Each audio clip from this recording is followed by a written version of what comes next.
Hi guys, welcome back to my YouTube channel. ಇವತ್ತಿನ recipe ಸಬ್ಬಕ್ಕಿ ಪಾಯಸ ಹೇಗೆ ಮಾಡೋದು ಅಂತ ನೋಡೋಣ ಬನ್ನಿ.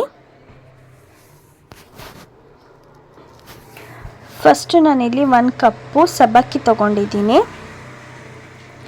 ಇದನ್ನು ಒಂದು ಮಿಕ್ಸಿಗೆ ಹಾಕಿ ವಾಟರ್ ಹಾಕ್ದಲೆ ಹಾಗೆಯೇ ಈ ಥರ ಗ್ರೈಂಡ್ ಮಾಡ್ಕೊಬೇಕು.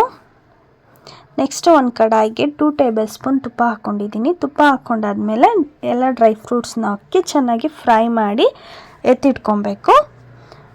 ನೆಕ್ಸ್ಟ್ ಅದೇ ಕಡಾಯಿಗೆ ನಾನಿಲ್ಲಿ ವಾಟರ್ ಹಾಕ್ಕೊತಿದ್ದೀನಿ.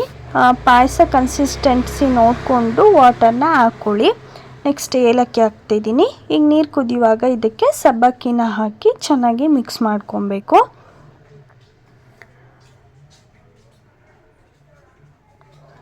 ಚೆನ್ನಾಗಿ ಮಿಕ್ಸ್ ಮಾಡ್ಕೊಂಡಾದ್ಮೇಲೆ ನಾನು ಯಾವ ಕಪ್ಪಲ್ಲಿ ಸಬ್ಬಕ್ಕಿ ತೊಗೊಂಡಿದ್ದೆ ಅದೇ ಕಪ್ಪಲ್ಲಿ 1.5 ಕಪ್ಪು ಬೆಲ್ಲನ ಆ್ಯಡ್ ಮಾಡ್ಕೊತಾ ಇದ್ದೀನಿ. ಇದನ್ನು ಆ್ಯಡ್ ಮಾಡಿಕೊಂಡು 5 ಮಿನಿಟ್ಸ್ ಇದನ್ನು ಬೇಯೋದಕ್ಕೆ ಬಿಡಬೇಕು. ಚೆನ್ನಾಗಿ ಮಿಕ್ಸ್ ಮಾಡಿಕೊಂಡು 5 ಮಿನಿಟ್ಸ್ ಬೇಯೋದಕ್ಕೆ ಬಿಡಿ. ನೆಕ್ಸ್ಟ್ ಬೆಂದಾದ್ಮೇಲೆ ಇದಕ್ಕೆ ಡ್ರೈ ಫ್ರೂಟ್ಸ್ನ ಲಾಸ್ಟಿಗೆ ಆ್ಯಡ್ ಮಾಡ್ಕೊತಿದ್ದೀನಿ. ಡ್ರೈ ಫ್ರೂಟ್ಸ್ ಎಲ್ಲ ಹಾಕಿ ಲಾಸ್ಟಿಗೆ ಒಂದು ಸಲ ಮಿಕ್ಸ್ ಮಾಡ್ಕೊಬೇಕು.